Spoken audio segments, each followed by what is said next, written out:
네, 어제 대선 후보 경제 분야 토론에서는 주식 양도소득세와 재정 지출 등 다양한 주제를 놓고 공방이 벌어졌는데요.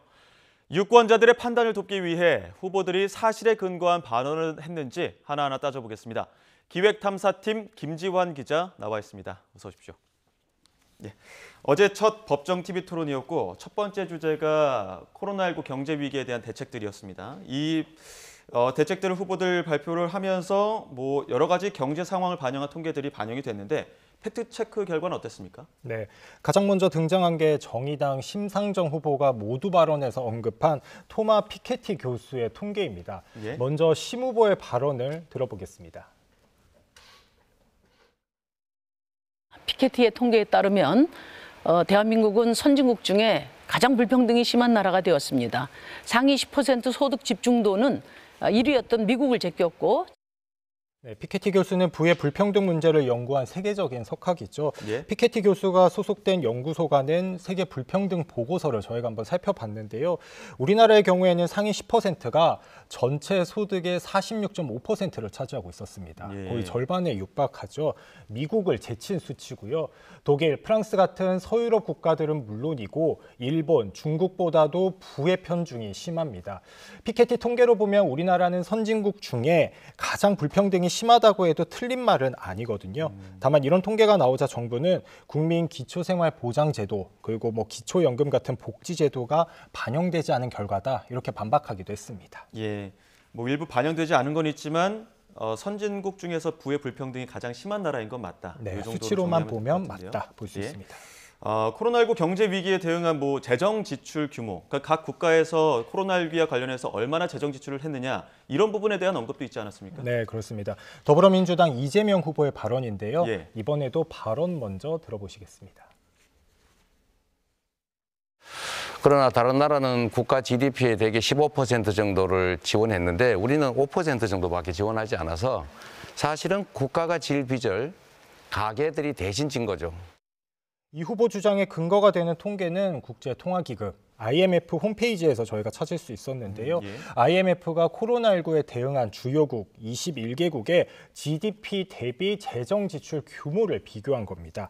환자 치료와 백신 공급 같은 보건 분야는 뺐고요. 소상공인 지원과 고용 등 사회 정책 분야 지출만 떼서 보면 우리나라는 GDP 대비 5.7%입니다. 미국이 22%로 가장 많고요. 그리고 일본, 영국, 독일 등이 10%를 넘고 이 와중에 북유럽 국가들 재정 지출은 많지 않다는 게 특징이었습니다. 이 수치를 평균을 내보니까 9.8%였거든요. 예. 이 후보가 말한 15%에는 못 미치죠. 그러나 우리나라 코로나19 재정 지출이 5% 수준으로 주요국 가운데에서 하위권이라는 건 사실입니다. 예, 어느 정도까지 정확한 수치는 아니지만 말했던 내용들에 대해서는 어느 정도 좀 맞는 부분이 있는 것 같고. 네. 국민의힘 윤석열 후보 주식 양도소득세 폐지 공약에 대해 토론이 치열했는데 심상정 후보가 부자 감세 아니냐 이렇게 따져 물었습니다. 지금 윤 후보 여기에 대해서 답변한 내용이 있는데 그 부분 듣고 다시 팩트 체크해 보겠습니다.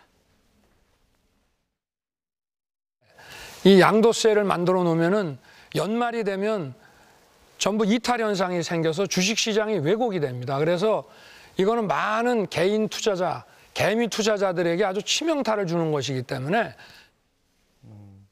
개미 투자자에게 치명타가 되기 때문에 양도소득세 폐지해야 된다 이런 입장인 것 같은데 팩트 체크를 해본 결과는 어떻습니까? 네, 정부의 세법 개정안을 한번 살펴봤는데요. 내년부터 주식을 팔아서 거둔 이익에 소득세를 20%에서 25%로 올려서 매기기로 했습니다. 예. 다만 이익이 5천만 원 이상이 나야 과세 대상인데요. 주식을 사고 팔기만 해도 부과되던 거래세는 0.25%에서 0.15%로 내려갑니다. 예. 그러니까 몇백만 원 혹은 몇천만 원 수준의 소액 투자자들에게는 오히려 이익일 수 있다는 얘기인데요. 오히려 윤 후보 공약대로 양도세를 없애고 거래세를 그대로 두면 개미에게는 손해일 수도 있습니다. 하지만 사실 얼마를 투자해야 개미로 부를 수 있을지는 사실 정해진 기준이 없죠. 예. 세금 부과가 사실 주식시장의 악재인 것도 분명합니다. 그래서 주식 양도세가 시장에 미칠 영향을 현재로서는 예측하기는 어렵다 이렇게 볼 수 있습니다. 예, 이 부분은 개미 투자자 입장에서는 다시 한번 생각해 봐야 되는 그런 공약 같은데 이와 관련해서 윤 후보가 대만 사례를 또 거론했다고요. 그렇습니다. 윤 후보는 이렇게 주장했습니다. 주식 양도세는 대만에서 그걸 실시했다가 주가 폭락이 돼가지고 그걸 제한한 경제장관이 경질이 됐습니다.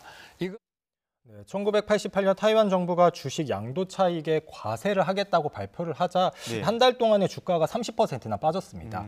그리고 당시 타이완 경제장관이 책임을 지고 물러났던 것도 사실이고요. 그런데 우리나라 상황과 단순히 비교할 수는 예. 없습니다. 이유가 타이완은 다른 소득과 합산을 해서 최고 50%까지 종합과세를 한다는 거여서 우리와는 세제 자체가 다릅니다. 또 수년에 걸쳐서 세제 변화를 예고한 우리와는 달리 대만은 사전 홍보 없이 시행 석 달 전에 전격 발표를 했기 때문에 예. 사실 시장 혼란을 키운 측면이 좀 있고요. 특히 일본 같은 경우에는 주식 양도세를 도입했을 때 별다른 타격이라든지 이상은 없었습니다. 그래서 주식 매매 차익에 소득세가 부과되면 주식시장이 왜곡되고 이게 개미에게 치명타가 된다. 이 주장은 단정할 수 없는 얘기입니다. 예. 각 나라의 사정마다 조금씩은 다를 수가 있다. 이렇게까지 또 결론 내릴 수 있을 것 같은데 이재명 후보, 그러니까 외환 위기 때는 기업 살리려고 169조 원이나 투입했다 이렇게 발언을 했는데 이 부분은 이제 코로나19 소상공인 지원 때문에 발언을 한 것 같고요.